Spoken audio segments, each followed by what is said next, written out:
हिंदू धर्म है अपनाया, हिंदुस्तान को है अपनाया, रिश्ता पाक से तोड़ के हिंदुस्तान को है अपनाया, रिश्ता पाक से तोड़ के।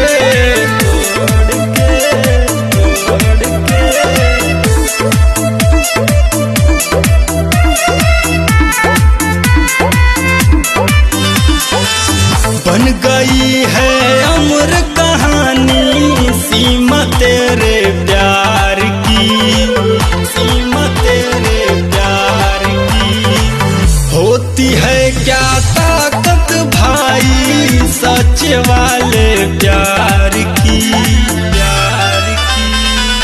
पाकिस्तान को है ठुकराया, हिंदुस्तान को है अपनाया, रिश्ता पाक से तोड़ के हिंदुस्तान को है अपनाया, रिश्ता पाक से तोड़ के।